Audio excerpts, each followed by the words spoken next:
Մեծարգո վարչապետ, 2018 թվականի ոչ բռնի ժողովրդական թավշյա հեղափոխության գլխավոր մեծագույն ձեռքբերումներից մեկը միանշանակ ազատ եւ արդար ընտրությունների անցկացումն է Հայաստանի Հանրապետությունում, ընտրակեղծիքներից, ընտրակաշառքներից զերծ ընտրությունների անցկացումն է Հայաստանի Հանրապետությունում եւ քանի որ մենք առաջին անգամ ենք 9-րդ գումարման ազգային ժողովում հանդիպում, ես կարեւոր եմ համարում այս հարցը հնչեցնել եւ նաեւ գնահատական եւ գործողությունների պլան ակնկալել ձեզանից։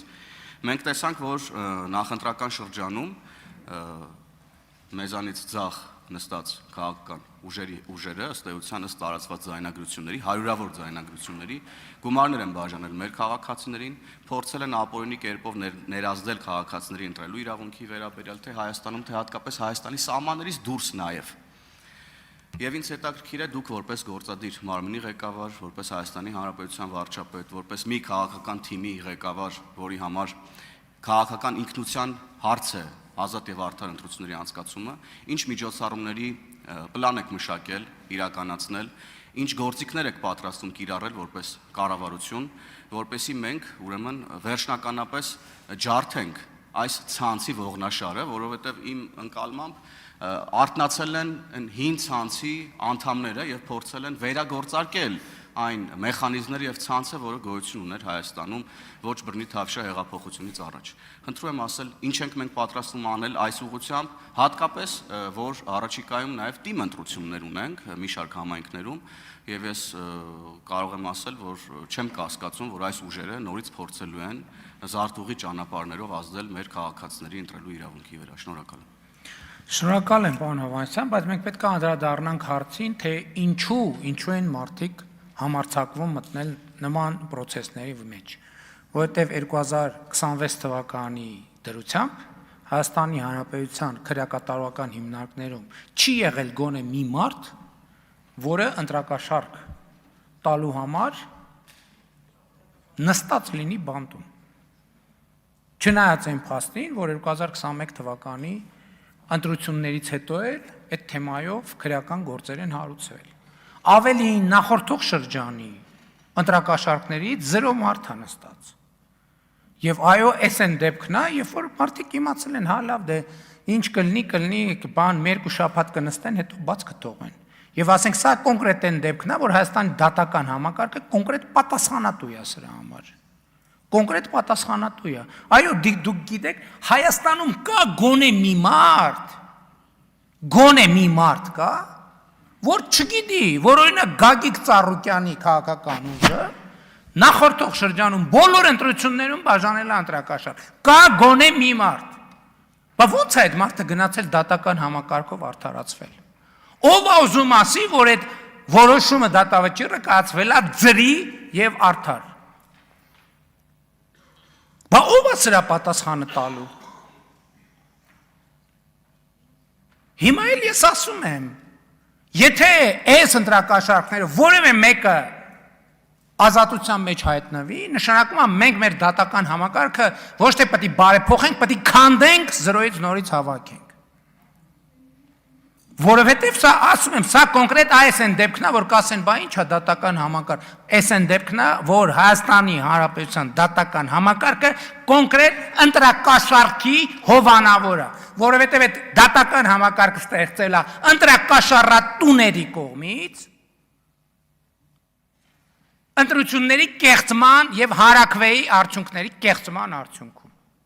Եւ մենք պետք է այս փաստերը տարերեսվենք։ Չի կարելի լավ իշխանության տարանջատում բաժան շատ լավ իշխանության բանա տարանջատում բաժանում է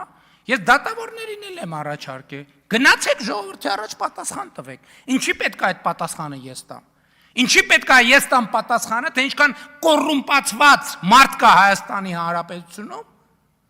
միլիոնատերեր են ես դահլիճում էլ նստած մենք էլ ասում են հա բանը Երևանի կեսը մերն է որովհետև ճիշտ է մենք Երևան առաջին անգամ 30 քանի տարեկանում ենք բա մերը պետք է լիներ բա ո՞նց պետք է լիներ ինչ են այդ մարդիկ ազատության մեջ ես առաջարկում եմ օրենսդրական փոփոխություն եթե հնարավոր ընդունենք բոլոր դատավորները թող գնան մարդկանց առաջ պատասխան տան որովհետև ես հոգնել եմ ես այդ հարցի պատասխանը չունեմ արձագանք Շնորհակալ եմ միանշանակ տպավորություն է եւ այդպես էլ կա, որ շատերը նաեւ այսպես ասած իրենց հանգիստ են զգացել, որովհետև դե ասել են նախադեպ չկա, նախորդիվ էլ ինչ որ դեպքեր եղան ընտրակաշառքի, գնացին դե դատավորները բոլորին կամ տնային կալանք տվեցին, ինչ որ մի քանի ամիս կամ ազատեցին եւ այո, այդ վախը, պետությունից վախը, այդ մարդիկ չունեն, այդ մաֆիոզ ցանցի անդամները, դրա համար էլ դեռևս այդ շերեփուկները շարունակում են իրենց գործունեությունը փորձել ծավալել, բայց ես ուզում եմ մենք նաեւ հարցի մյուս կողմին նայենք, այո, դուք իրավացի եք, մենք պետք է գտնենք այդ հարցի պատասխանը, թե ինչու եւ ինչուն պարփակված է հիմնականում դատական, ուրեմն իշխանության ներսում այդ ինչու հարցի պատասխանը, թե ինչու են համարձակվում փող բաժանել, բայց ես ուզում եմ մենք նաեւ հարցին մյուս կողմից նայենք, բա ինչու են մարդիկ վերցնում այդ փողը։ Ինչ ունենք մենք այստեղ անելու այս իմաստով։ Միգուցե մենք պետքա սոցիալական ինչ-որ այլ ծրագրեր իրականացնենք, ես չգիտեմ, որովհետև ինչու են մարդիկ դեռևս վերցնում, որովհետև Հայաստանում աշխատատեղեր կան, աշխատավարձերը բարձրանում են, թոշակները բարձրանում են, առողջապահության ապահովագրություն կա, դպրոց մանկապարտեզ է պատրաստում եւ